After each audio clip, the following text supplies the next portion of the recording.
I dodged death many a time, and that night in Abilene was no different.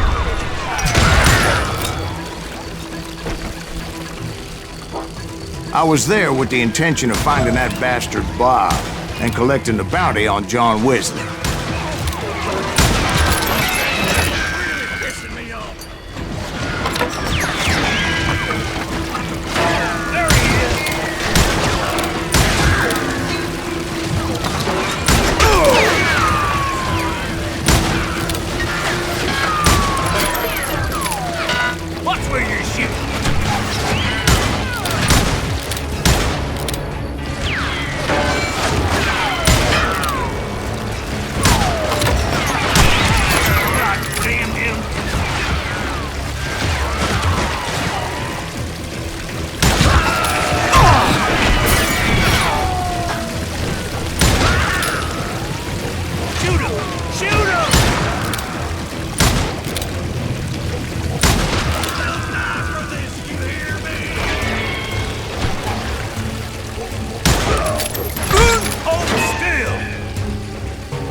I thought the Texas Rangers got heart.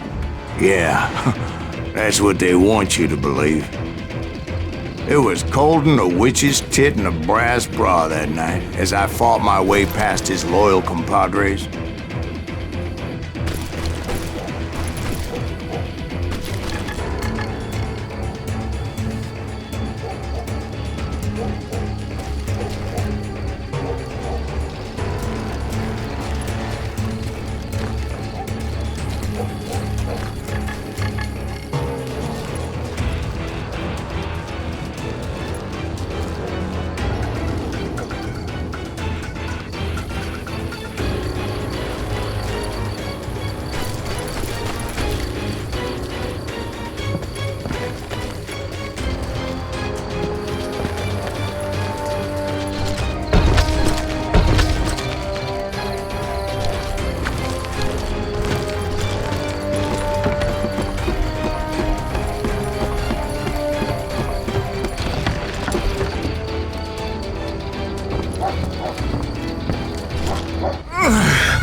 very same saloon we're sitting in today.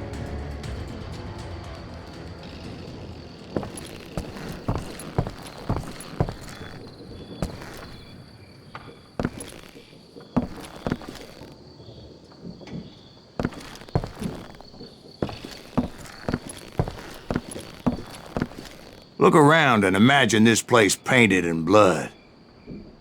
Hardin was waiting for me.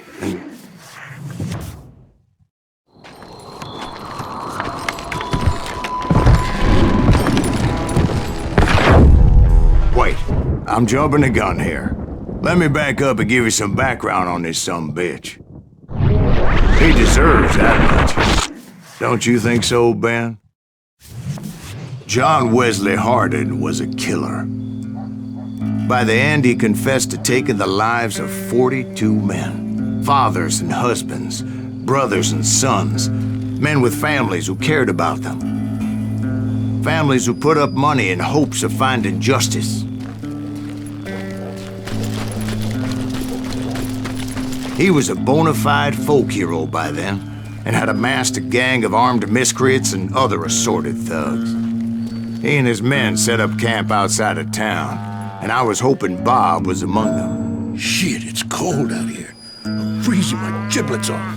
Ain't right, we gotta stay out here keeping watch like this. Ain't nobody stupid enough to go after Hardin anyway. Better 3 hours early than a minute too late.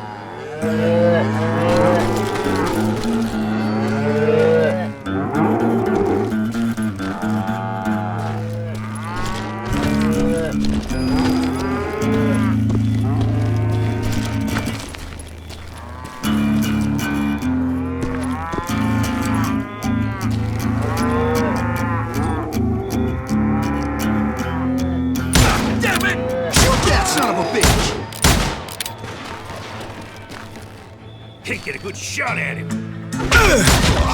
They didn't ask why I was there. They knew. Die already!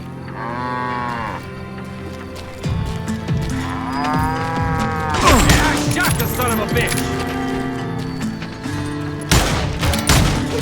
Shoot him! Shoot him!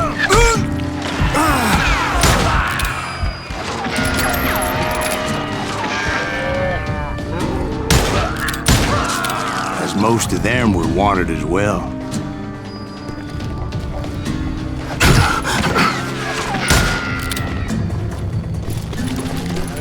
There he is!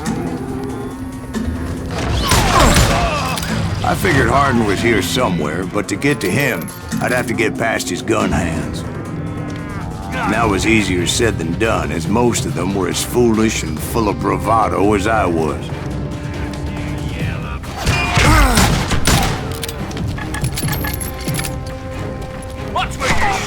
I had to spill a lot of blood to find out Hardin wasn't in that camp. He was carousing in town with his closest friends.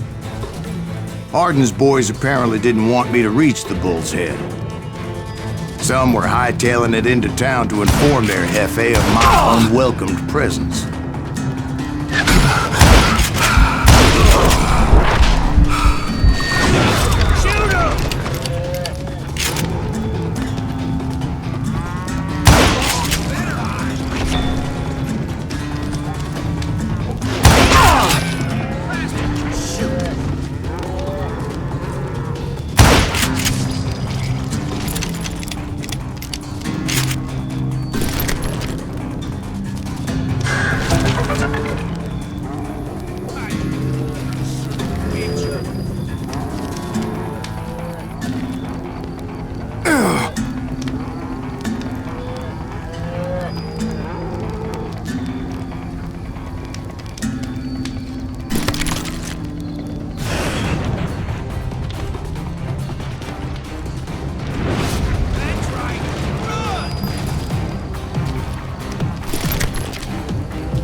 you can't beat me. I'm gonna shoot you dead!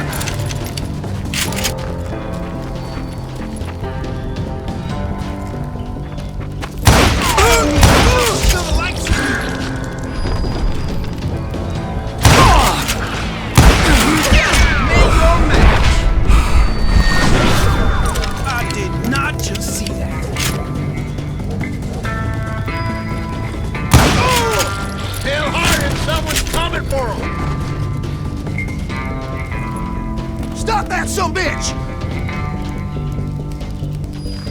Let the boys know we got another law dog.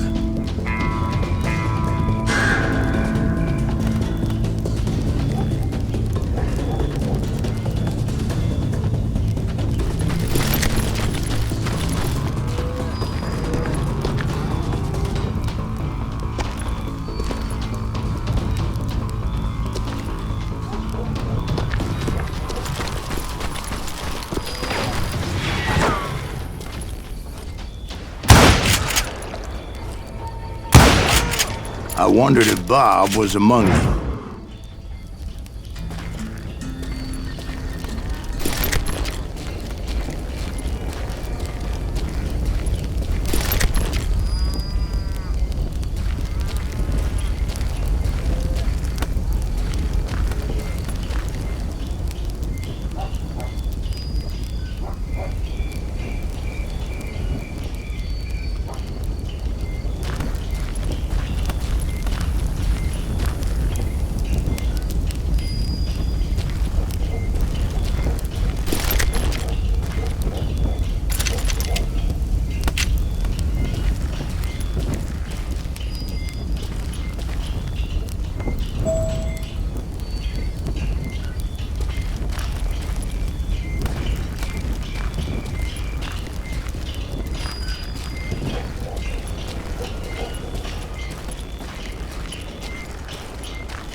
And I steeled myself for the fight ahead.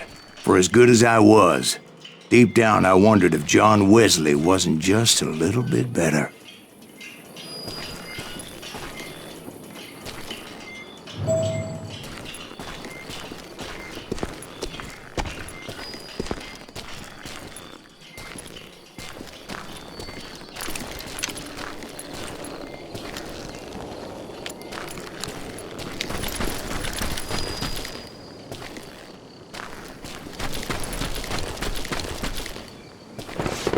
Before I could test my mettle against Hardin, however.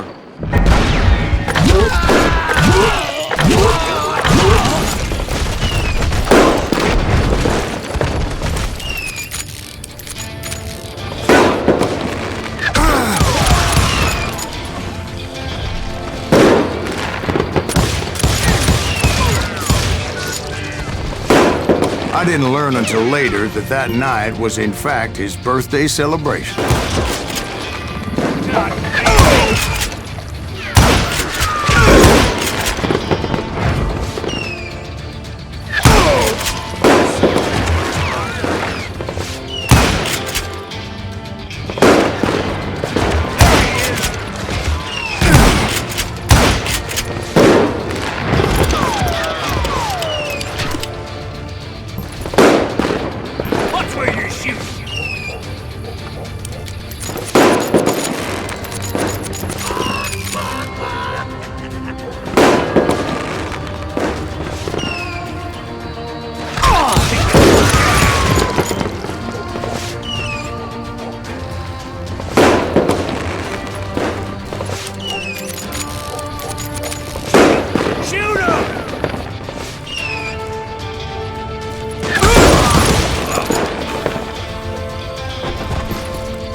I think I already mentioned that I found Harding in this very saloon.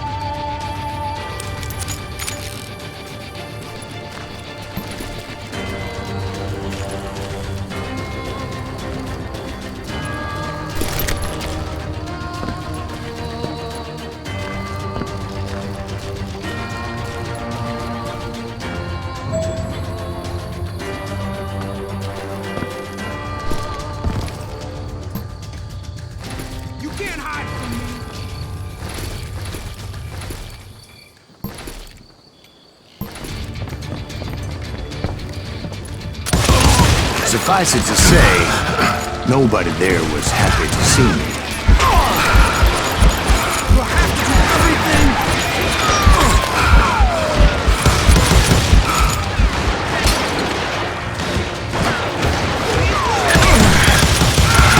In fact, I felt a certain hostility. Kill him!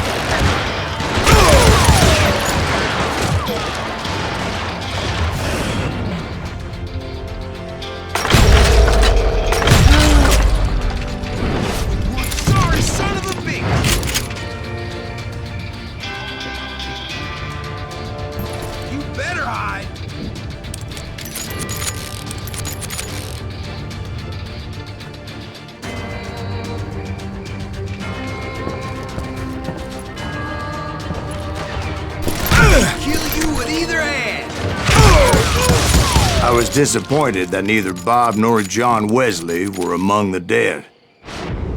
But that was short-lived, as a moment later I was facing down the fastest gun in the West.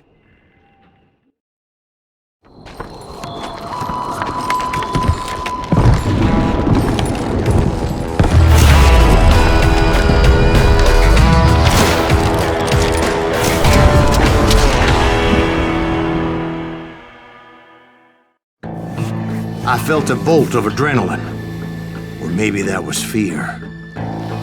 He was well known for his tricks, and I knew I'd need my own if I was ever to defeat him.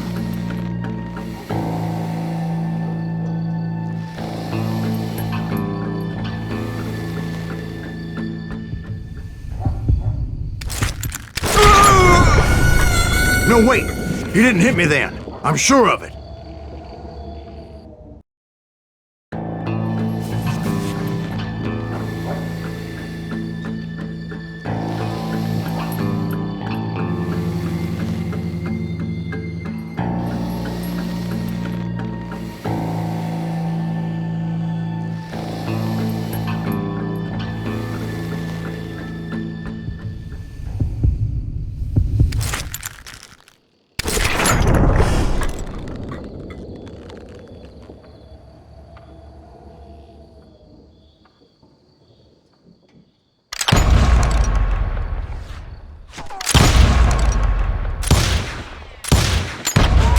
That man was faster than greased lightning. But being inebriated as he was, he didn't count his shots. And now, he was at my mercy. So he didn't die? No, I sent him to prison. Years later, after he was free, some restless Avenger took his life. Shot him in the back in a saloon just like this one. Anybody up for another beer? Ben?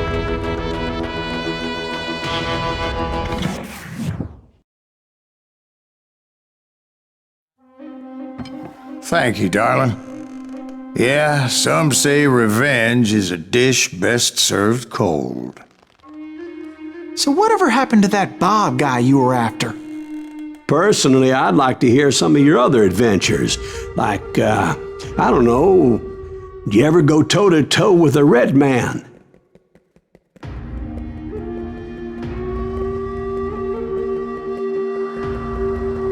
Yes, I did, Ben. I remember once I was after this renegade Apache, Grey Wolf. Strangely enough, revenge was also his primary motivation.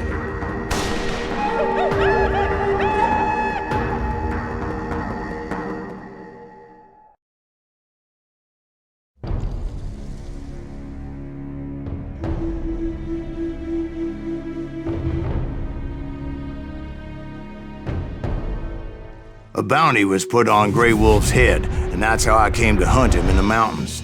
Mountains so high they tickled the nether regions of heaven.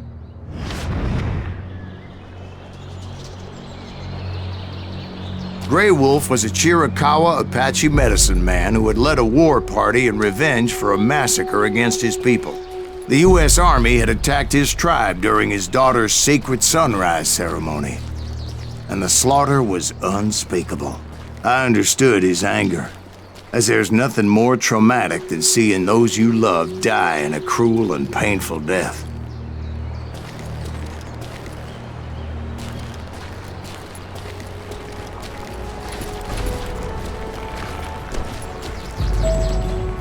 Right from the beginning, I couldn't shake the feeling that Grey Wolf was watching my every move. He led a band of young Apache warriors who wanted retribution and were more than willing to die for him.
They saw me before I saw them. And it crossed my mind that maybe this wasn't such a good idea. But now that the shooting had started, there was no backing down.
It was rugged country, the winter home of the Chiricahuas, and that's why they had retreated there.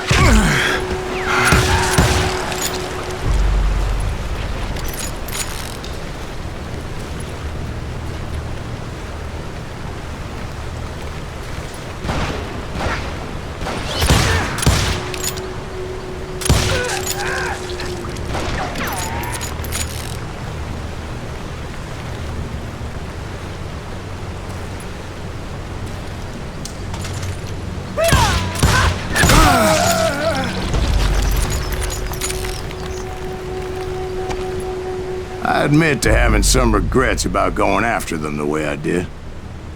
But then again, I got a lot of those.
Did you find Grey Wolf? Not at that moment, but I did find the entrance to their hideout.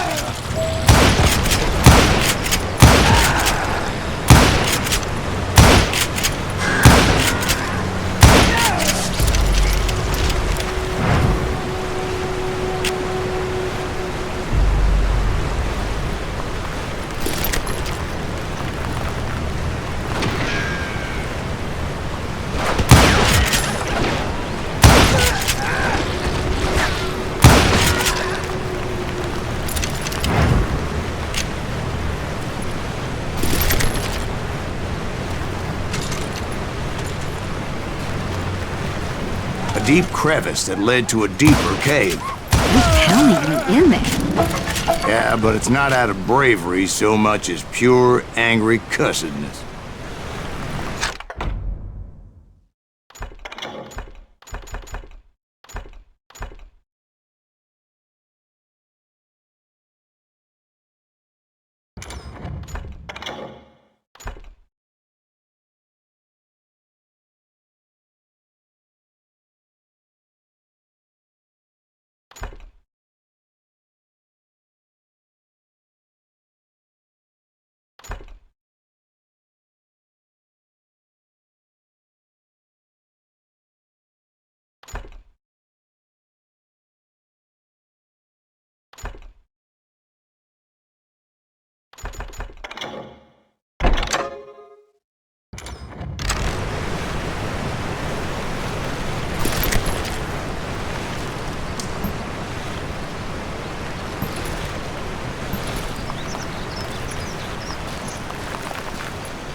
See, back then, I had a stubborn streak a mile wide, and I wasn't about to back down. So it was like pitch black in there? Actually, it was pretty well lit, as they had torches on the walls.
How big was his cave? Big as hell, Ben. Chiricahua had hid out there during the Indian Wars.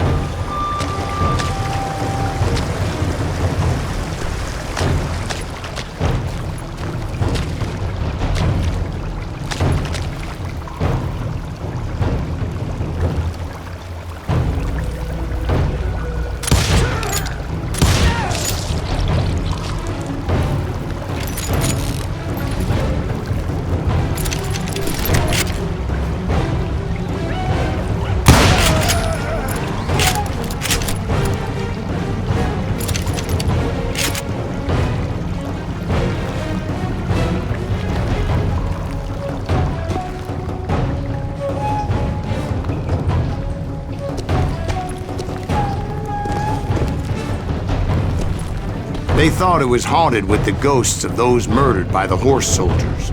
The cave was haunted with dead Indian ghosts?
How come you know so much about engines? A few years back, I was married to two Mescalero women.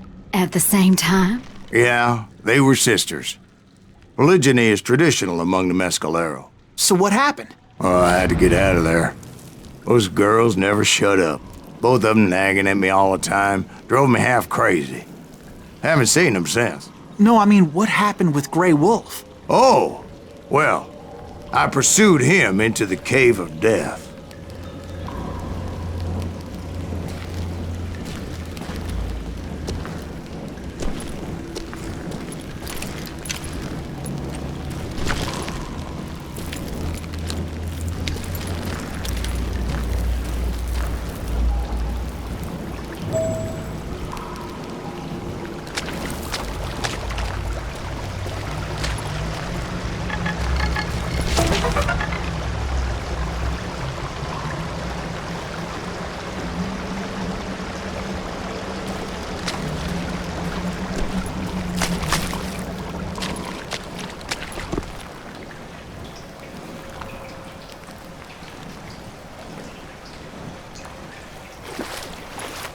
I came upon this flooded grotto, and that's when I saw him. He came to me unarmed and unafraid. His voice echoed in the shadows, and I sensed he meant me no harm. You carry great darkness in your heart, and if you do not release it, it will claim your soul. The sound of his voice put some kind of ancient Indian spell on me. As his story unfolded in my mind, You will come to this place again and kill many more men of the the darkness will grow until it consumes everything that you are. The soul would have no rainbow if the eye had no tears. He said I was a great warrior, a coyote man, unequaled by any other pale-faced warrior, or something like that. The snakes will bite shadows of your past until a venom poisons your heart, and an echo of the song of the dead summons the spirits deep from within the mountains. I didn't quite get what he was saying, but there was definitely snakes. And indeed, his warriors surrounded me and attacked me like hungry wolverines. They couldn't stop me, though, and Grey Wolf wasn't in the mood for idle talk.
I swear I couldn't see any way out of this trap. But suddenly, one just appeared. Kind of like a miracle.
I felt like I would be lost in that damn cave forever.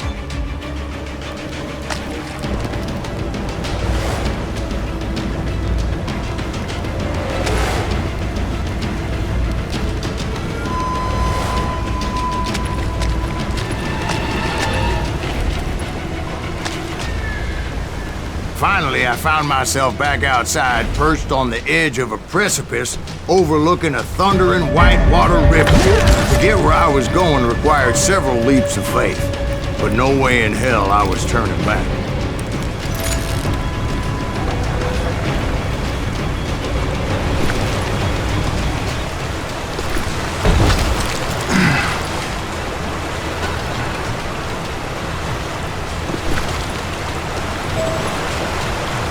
I chased after him, determined to make him explain the meaning of all that mumbo-jumbo.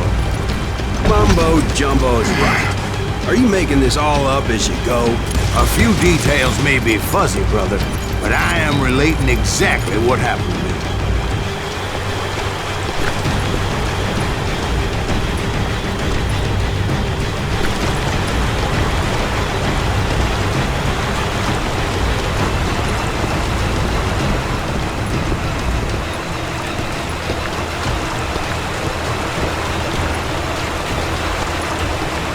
There were dozens of Apache warriors aiming at me from on high. Dozens? Well, maybe not dozens, but there was a lot of them. At least 3 or 4. Well, more than that, little lady.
A steep climb up creek ahead of me and scrambled up those rocks like a mountain goat.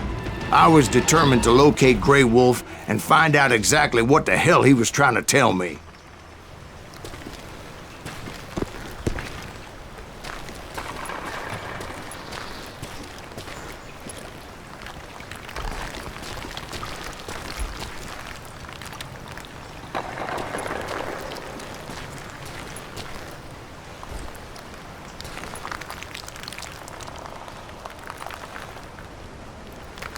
And wouldn't you know it, that crafty son of a bitch led me right into a trap. What kind of trap? Well, son, there had to be at least 100 Apaches surrounding me. 100? God be my witness. Oh, come on. Who you kidding? Hey, I believe you. Come on, tell us how it ended. All right, but I'm not gonna drag this out. Where were we? You were surrounded by 100 Apache warriors. Well, I didn't take the time to count them exactly, but there were a lot of them.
And in the end, a path appeared before me that I had not seen before.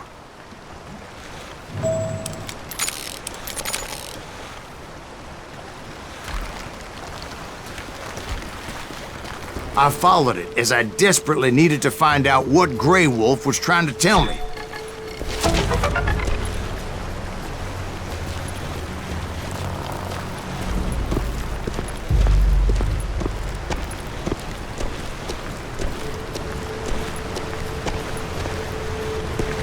But it was like that son of a bitch disappeared into thin air.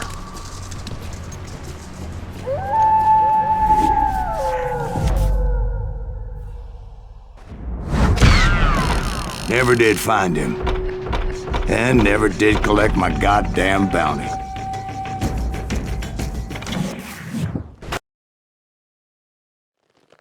Thank you, darling.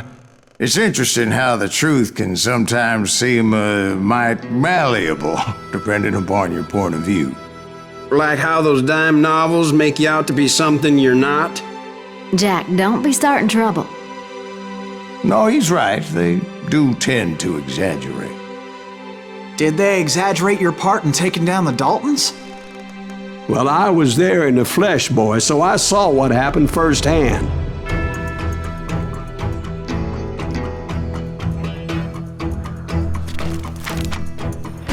Those Daltons were lawmen once, before they all went bad, robbing banks and trains clear across the territory. Until Coffeeville, of course. I was one of the citizens who took up arms that day. Fighting on the side of right? I did my best, sir. We all did.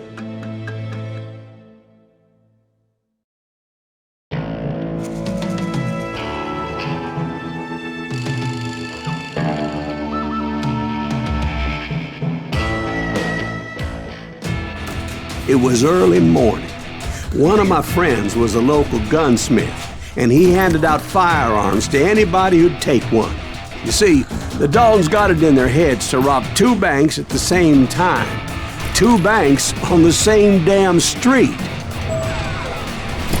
Shoot him, Emmett!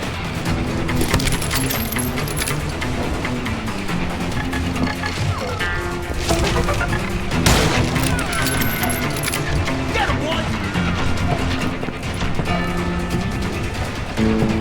Story was Bob Dalton's girl was always riding him about how he had no ambition.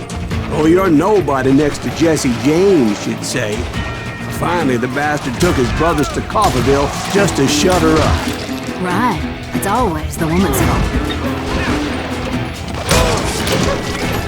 Well, the locals recognized the Daltons right off.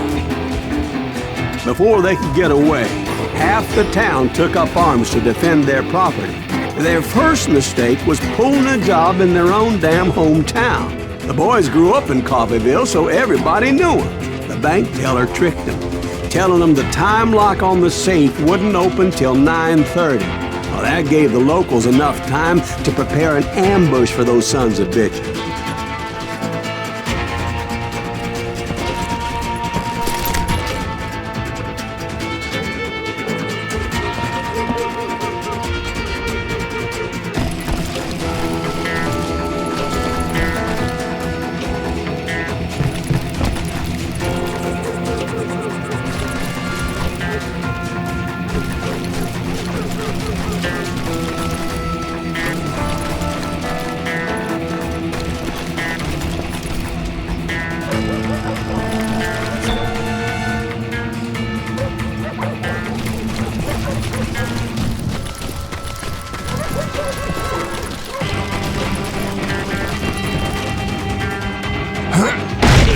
Got us a hero. Put some holes in him! God damn you!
The brothers paid dearly for their stupidity, but everybody knows they had it coming. There's more to it than that.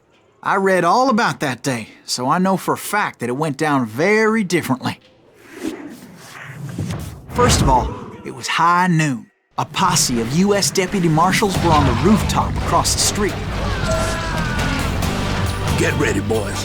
They're gonna make a move. The lawmen had been tracking the Daltons for months. Now they finally had them dead to rights. Among them was a bounty hunter feared by many a lawbreaker. The marshals tried to get the Daltons to surrender. They'll give up eventually. We cannot wait to son of a bitch back. This bounty hunter knew that the brothers were far too proud to ever lay down their guns.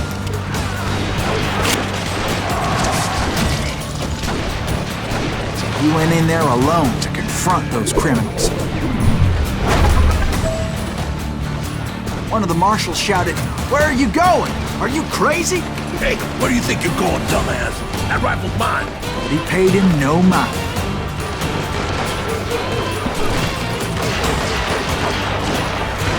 He saw a way to get around to the back of the bank.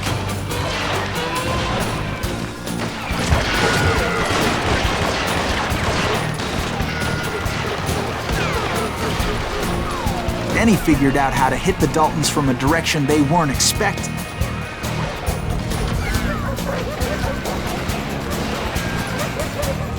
From above. Fortunately, a water tower was right there.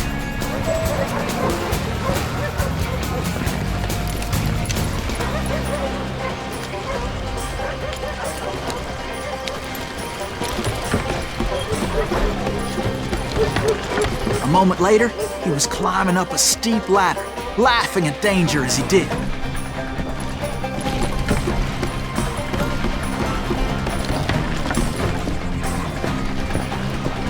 It was brave men like him who risked their lives to tame this wild country.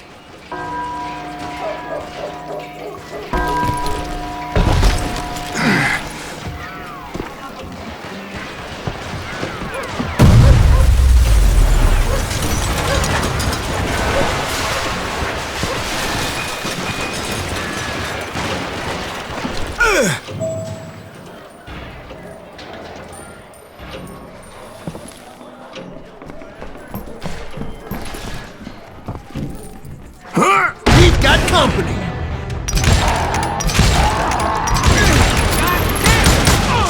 Heroic men like him, who did what other men couldn't or wouldn't to make this country free. Like Jim Bowie and Davy Crockett, who died defending the Alamo.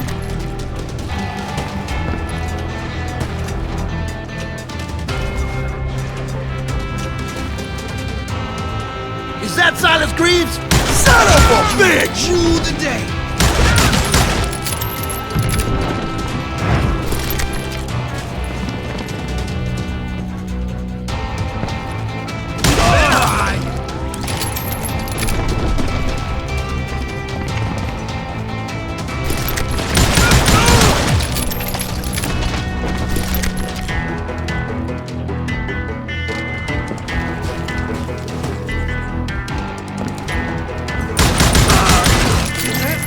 Just kill Red?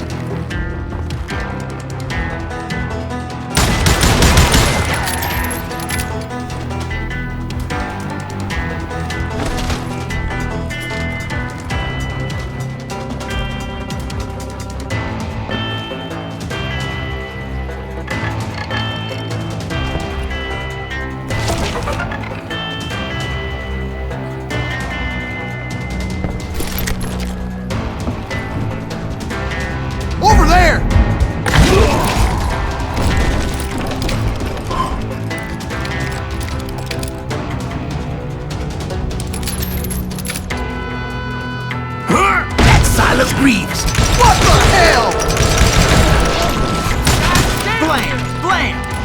came away victorious, taking down those thieving Daltons.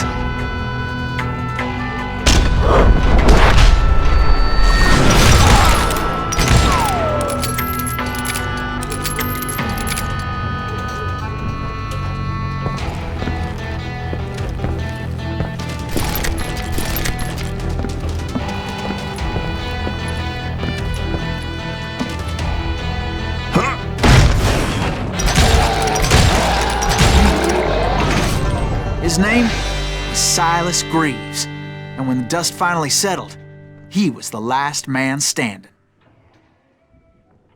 Sorry, kid, but that just wasn't the way it happened.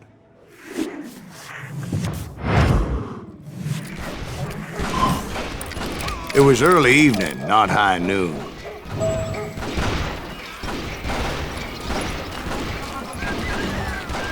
I was late to the party and Coffeyville was already up in arms. The Daltons blew up a safe and were all set to hightail it out of there.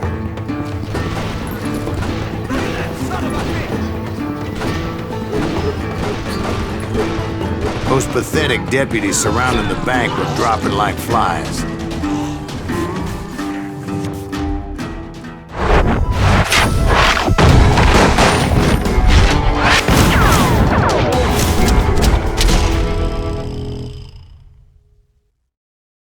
I had been tracking those jokers for months, waiting for them to do something reckless. And finally, they did. Those stupid bastards decided to rob 2 banks at the same time in the same town where everybody knew them. But they still had friends in Coffeyville.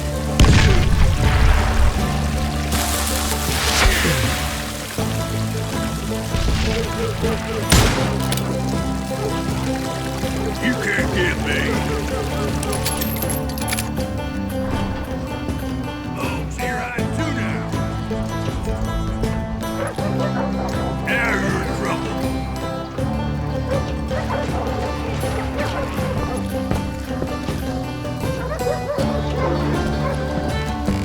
Waste your bullets. Go ahead. You got it out.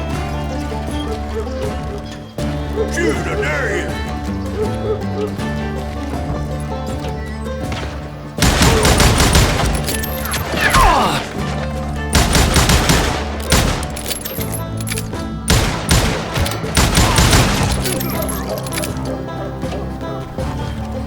What are you gonna do? Face me, you coward! You can't get me.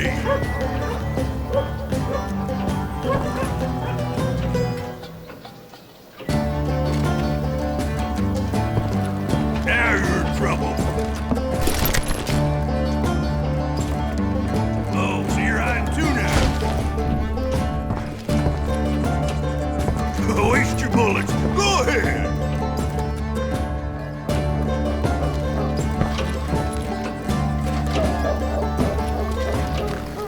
Shoot, I dare you.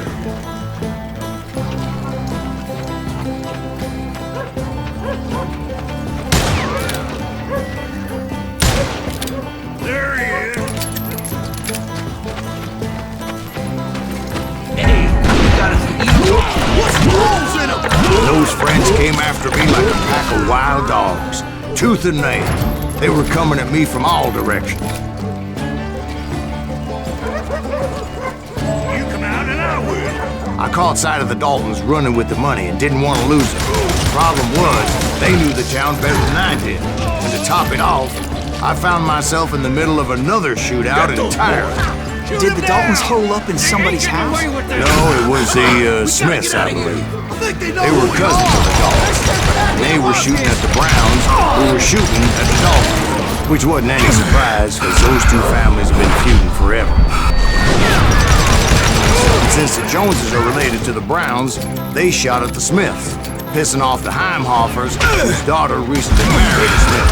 Well, bullets were flying every which way as all the old feuds in Kansas caught fire all at once.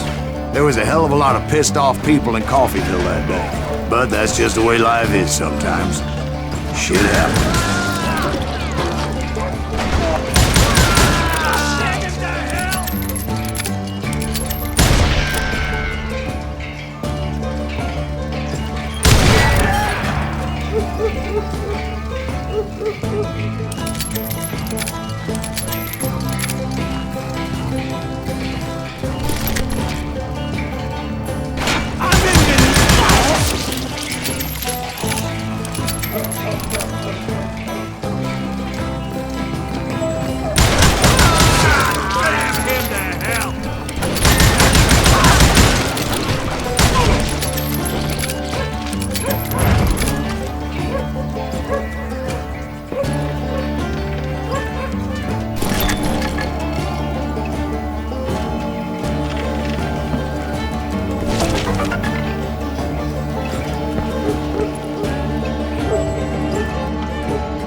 The Dalton boys knew I would never give up. Those Daltons weren't the sharpest knives in the drawer, but they always stood together. They set a trap to slow me down and allow at least 2 of them to escape. The third brother stayed behind to plant me, just in case that trap of theirs didn't work.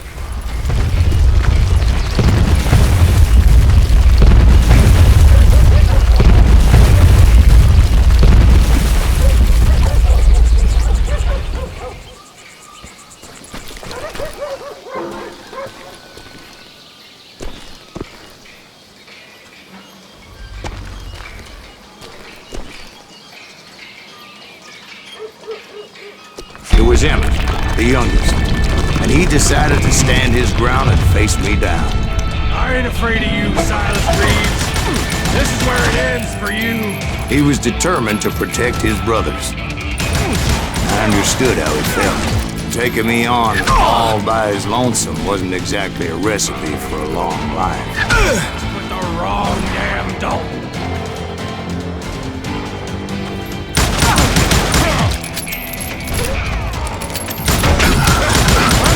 You in half!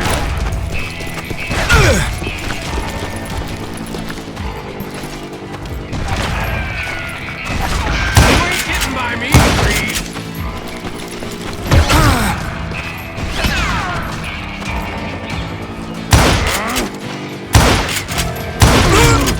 I'm gonna tear you apart!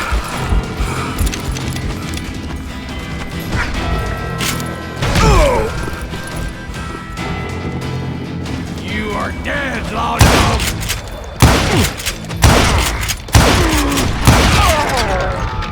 But Emmett Dalton survived the robbery in Coffeyville. He's the only Dalton who did. They say he was shot 23 times. Well, Dwight, who do you think put all those damn holes in him?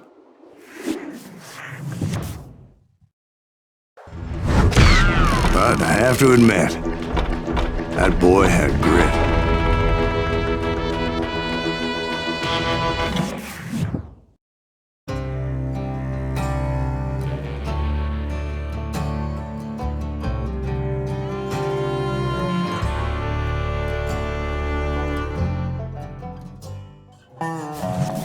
We'll get those suckers! It took me a couple of days to track the Daltons down. They can't get away with this! And in that time, a whole posse of local vigilantes offered to lend a hand. We'll track him to the ends of the earth. They seemed as determined as me to find those outlaws.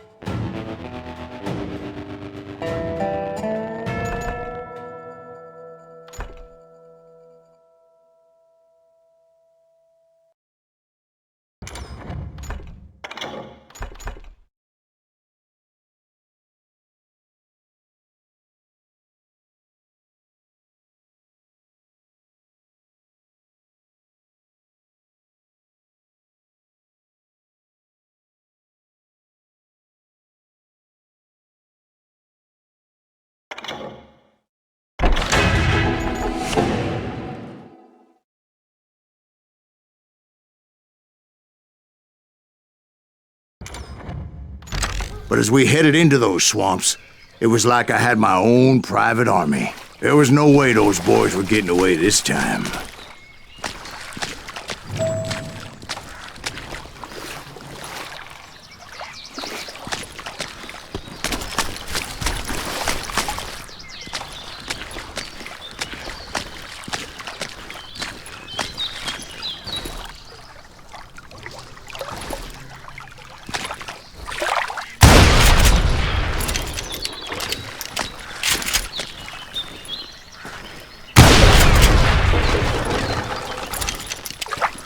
It was early fall, right? Beautiful time of year. At least you had the weather on your side. Not by my recollection. It was damp and foggy as hell.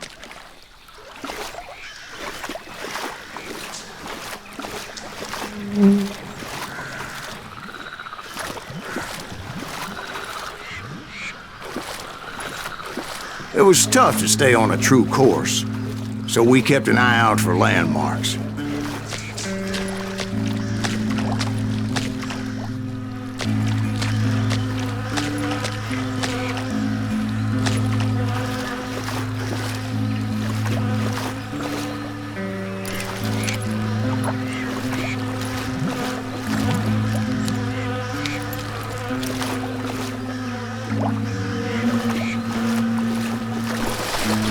It was autumn. The maple trees were in full color, red as blood.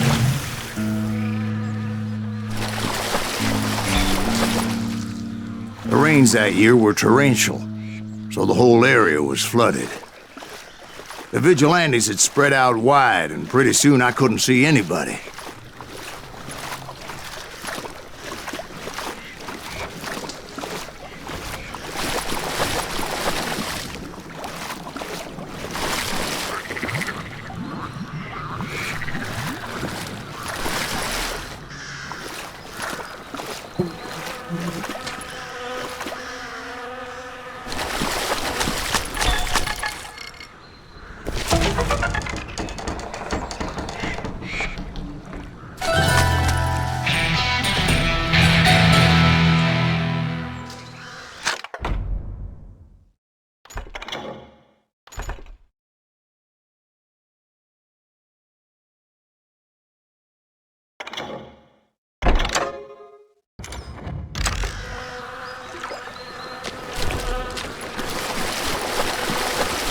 Let them where they stand!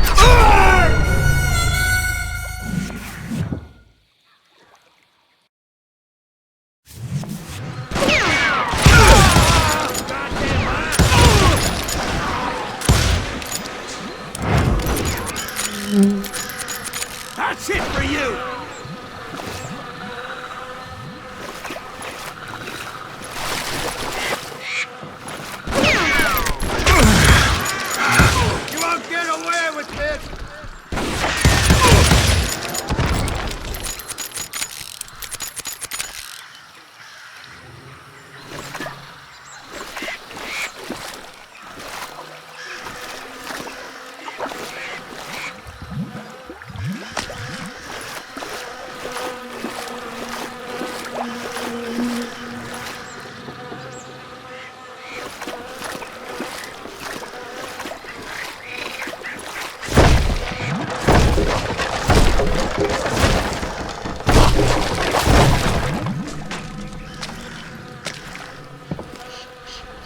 So did you find the Daltons?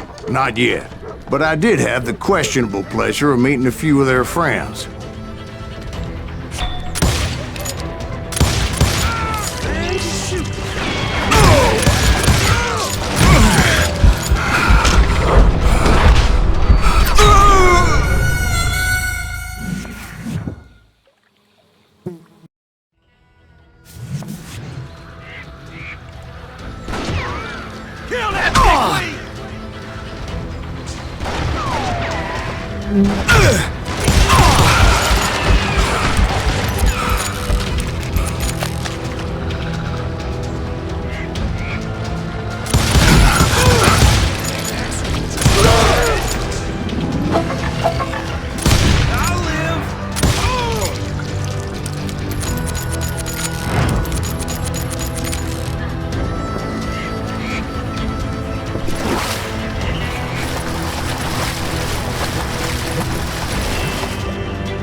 boys had established quite a reputation by that time, so they attracted all manner of riffraff to their cause.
And my reinforcements was nowhere to be seen. Point being, I was under serious attack.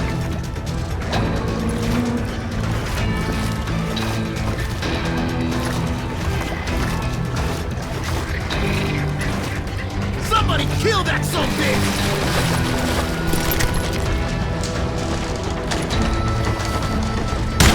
What?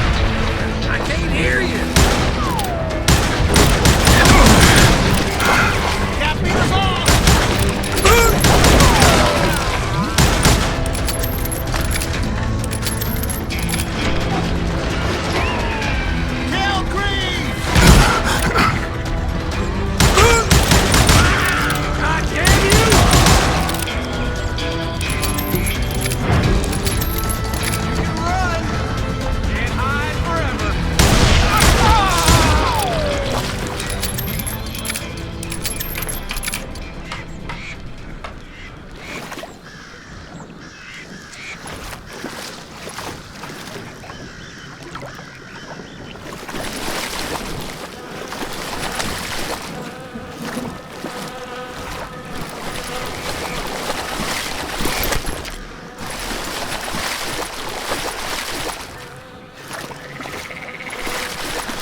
But luckily, a barn materialized as if right before my eyes.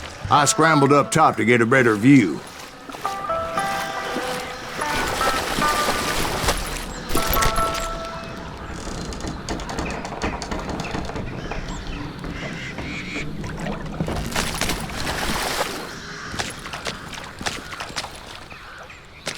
but just ended up falling inside. So, how did you get out?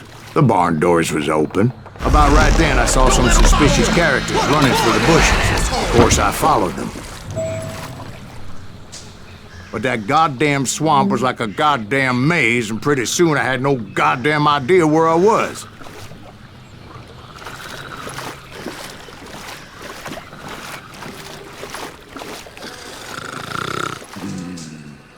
Steve? So I just started walking, and pretty soon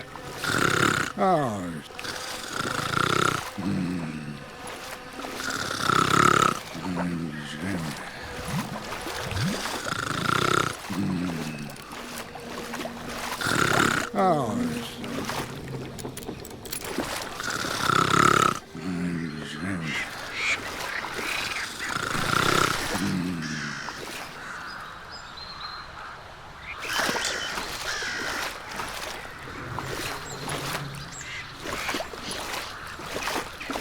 Steve? Steve! Huh? Oh, no, I'm listening. Indians surrounded me from all sides.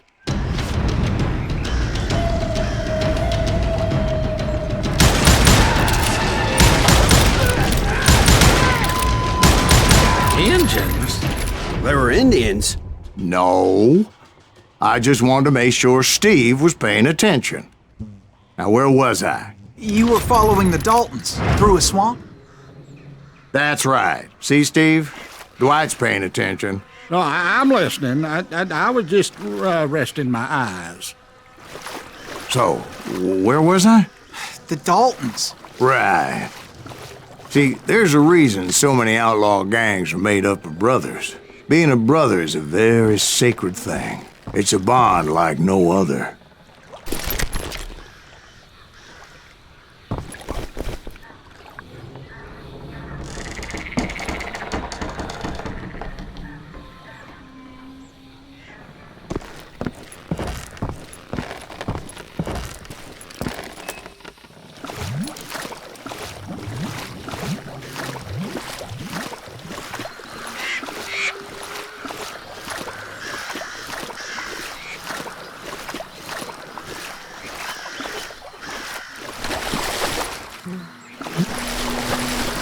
Bounty hunters!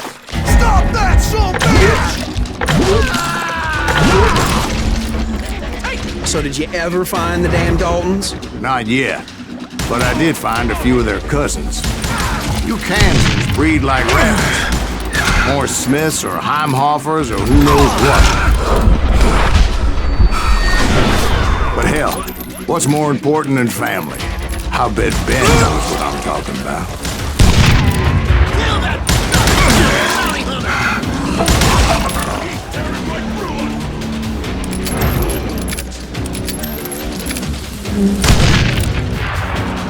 You ready to battle?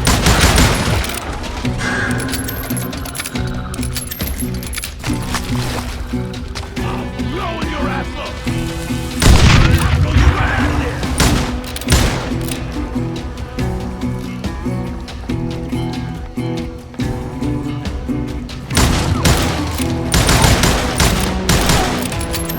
They're gonna bury you in a million. Let's see what you got. Fast fuckery.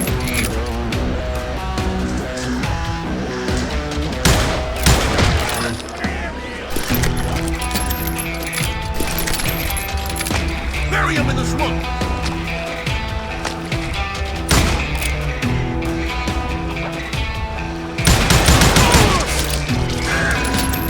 Somebody kill that sumbitch!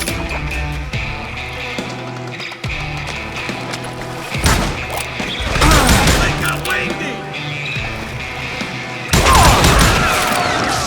Can't beat us off!